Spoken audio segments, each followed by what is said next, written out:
सामाजिक कार्यकर्ता और नर्मदा बचाओ आंदोलन की नेता मेधा पाटकर को दिल्ली की साकेत कोर्ट ने तत्कालीन केवीआईसी के अध्यक्ष वीके सक्सेना के जरिए दायर मानहानि मामले में 5 महीने की साधारण जेल की सजा सुनाई है। साथ ही मेट्रोपॉलिटन मजिस्ट्रेट राघव शर्मा पाटकर ने 10 लाख रुपए का जुर्माना भी लगाया है। मेधा पाटकर को यह मुआवजा दिल्ली के एलजी वीके सक्सेना को देना होगा। दिल्ली की इस अदालत ने इस मामले में 24 मई को ही पाटकर को दोषी ठहराया था।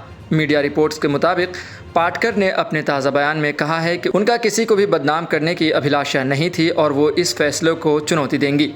ये कानूनी विवाद सन 2000 से दिल्ली के एलजी वीके सक्सेना और मेधा पाटकर के दरमियान चल रहा है। तब मेधा पाटकर ने अपने और नर्मदा बचाओ आंदोलन एनबीए के खिलाफ एक विज्ञापन प्रकाशित करने के लिए वीके सक्सेना के खिलाफ मुकदमा दायर किया था।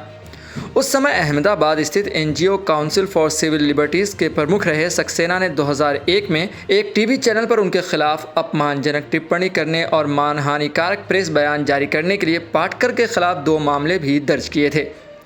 2003 में सुप्रीम कोर्ट के आदेश पर यह मामला दिल्ली स्थानांतरित कर दिया गया। 24 मई 2024 को दिए अपने फैसले में अदालत ने कहा था कि पाटकर ने उस प्रेस विज्ञप्ति में सक्सेना को बुज़दिल, एक ऐसा व्यक्ति कहा था जो देशभक्त नहीं है, जो हवाला लेन देन में शामिल है, बताया गया। अदालत का मानना था कि यह साबित हो चुका है कि सक्सेना की मानहानि करने का पाटकर का स्पष्ट इरादा था।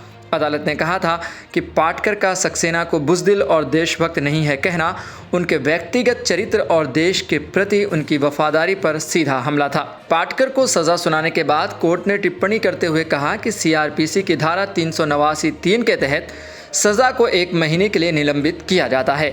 अब 1 महीने तक पाटकर को सज़ा नहीं होगी और न ही इस पर कोई केस होगा। समय पूरा होने के बाद इस पर आगे की कार्रवाई हो सकती है। कोर्ट ने कहा कि शिकायतकर्ता को मुआवजा दिया जाएगा, फिर आप अपनी इच्छानुसार इसका निपटान कर सकते हैं। वहीं एलजी के वकील ने मुआवजे की राशि को लेकर आपत्ति जाहिर की। उन्होंने जज से कहा कि मुआवजे की रकम हमको नहीं चाहिए, आप उसे दिल्ली राज्य विधिक सेवा प्राधिकरण, Delhi state legal services authority को देने का निर्देश दे दें। कोर्ट ने कहा कि एक बार आपको मुआवजे की रकम मिल जाए तो उसके बाद आप उस पैसे को जहां भी जिसके ज़रिए देना चाहें दे सकते हैं।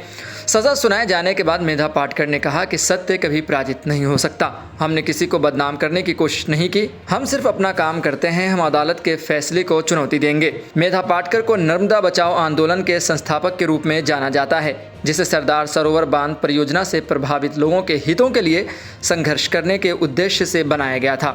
वो भारत के Tata institute of social sciences में पीएचडी छोड़कर दलितों, आदिवासियों और अन्य तबकों की मदद करने के लिए एक्टिविस्ट बनी थी। 2014 में वो आम आदमी पार्टी से भी जुड़ी थी और पार्टी के टिकट पर लोकसभा चुनाव भी लड़ा था, लेकिन वो हार गई थी और बाद में उन्हें पार्टी भी छोड़नी पड़ी। बीते कुछ सालों में वो किसान आंदोलन से भी जुड़ी थी। आप इस मामले पर क्या सोचते हैं? आपकी क्या राय है? हमें कमेंट बॉक्स में ज़रूर बताएं।